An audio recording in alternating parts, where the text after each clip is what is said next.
Alright, so I'm out here looking for agates and this craziness. It's a good area, good place to find. You gotta search the rocks.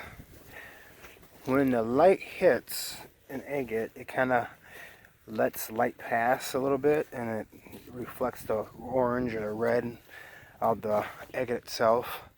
Jasper is a pretty common imposter rock, they call them.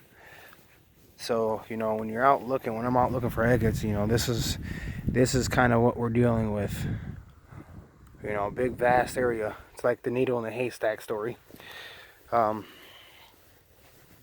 want to walk towards the way the sun is. If you're walking this way, for instance, I don't know how your shadow covers rocks. You don't really get to see if it's negative or not, but you kind of walk towards the sun so that your back or your shadow is away from the rocks, and then you get to see, the rocks for themselves.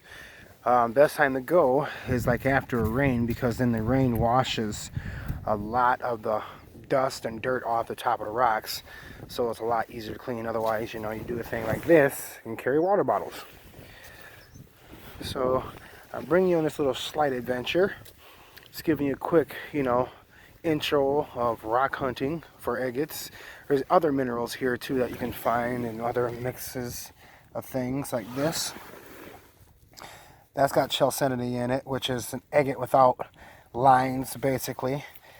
Silica, which is commonly used in a lot of things. If you do your research and look up silica, you'd find out that you actually deal with silica a lot more than you think on a daily basis. It's used in abrasives, things of that nature, bonding things together, even in foods, just so you know. Quartz is kind of what another combination of element and chemical compound that's with the minerals. So that's what I'm looking for. But when we find an actual good agate, I will show you all. Here's the quartz. To me, this is what I look for signs. If you see quartz around or jasper around, that usually indicates that there's agates around. Not a guarantee. You could be searching for hours and won't find anything but little tiny ones. I did find a smaller one, but I thought the record was on, but it was not. So I'm using this little camera here so y'all see what's cracking. For my peoples on my YouTube, I don't just game, and that's why I'm not, top-notch gamer like some of them other dudes and ladies that get to sit at home and do it. Lucky. Anyway, I'm gonna pause for here. Oh wait, here's a little sign. Okay, I was walking.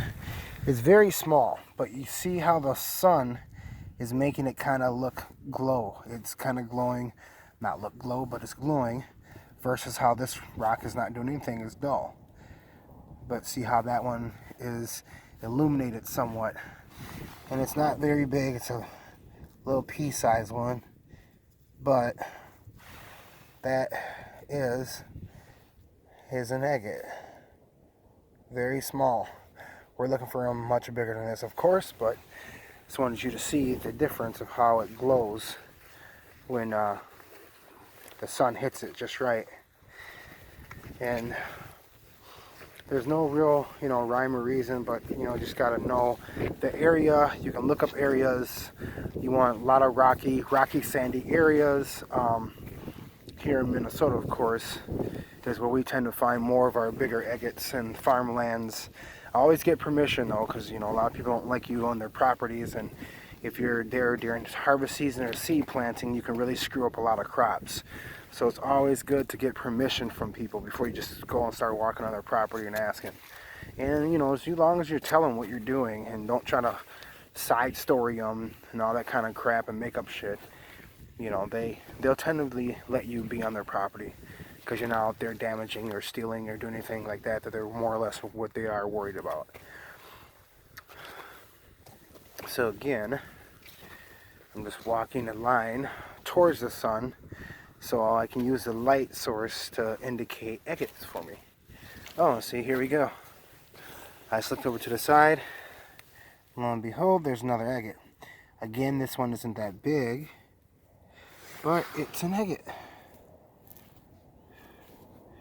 You know, some people, you know, do the water spraying because you want to clean it off, but I'm not too worried about doing all that right now. It's gonna be dirty no matter what I do. But here's an agate.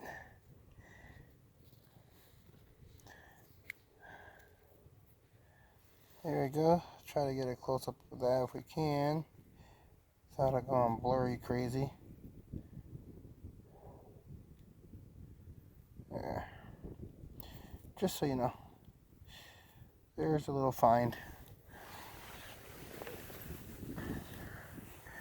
Oh, blurry, come on. There we go. I use a screwdriver too. You might want to bring a screwdriver. Some people bring sticks, walking sticks. That way you don't have to keep bending over and squatting, because I mean this is a little something on your back when you're walking around. But yeah, if you like exercising and you want to get a nice round bootay, squats, yeah, you'll be doing a lot of squatting. Up and down, up and down, up and down. And a lot of walking, miles worth, 7 to 10 miles of walking. Get you a good day in of exercise. So I mean, this is good to be outside. It's good for exercise. You know, good for relaxation, mindset, peace. Meditation, from people use it for meditation. And, you know, just sometimes it's fun. Go out with a bunch of people or yourself or whatever you want to do. Always let people know where you're going, of course, for your own safety and protection. And if you're out in certain places, you do want to carry a conceal and carry if you have one, because you never know when wild animals are going to be out. I mean, there's bears and bear cubs, and they defend their babies. They don't know what you're up to. And just all around, you know, other dangers. So you also want to be aware of your surroundings, kind of like they tell you on Pokemon Go. Always be aware. Don't just be stuck staring at the ground the whole time. That's my safety advice.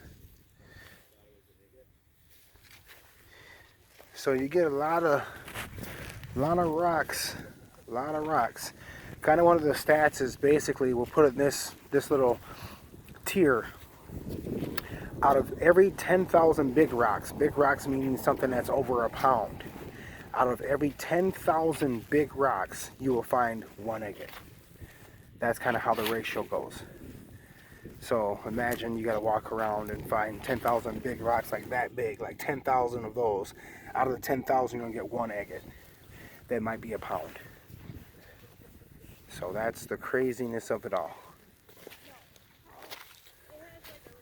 Unless you go to a pit. If you go to a pit, it's different. Now, those are a little tougher to get into. A lot of people got hurt. A lot of people sue. A lot of machinery was vandalized because of little hoodlums and jackrabbits and meth heads and crackheads and all those things. So you don't get that very much time, or many people don't get access to the pits. But if you do get into a pit and you get access, and it's a lot easier than this. It's not always a guarantee, because some pits don't have certain agates or certain rocks, but you don't necessarily have to walk around, you know, just bending over thinking you found something when it's just a regular old rock. You can almost clearly see that it's a regular rock.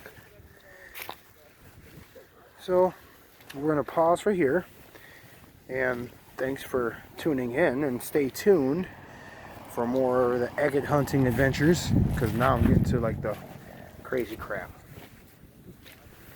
Yeah, yo.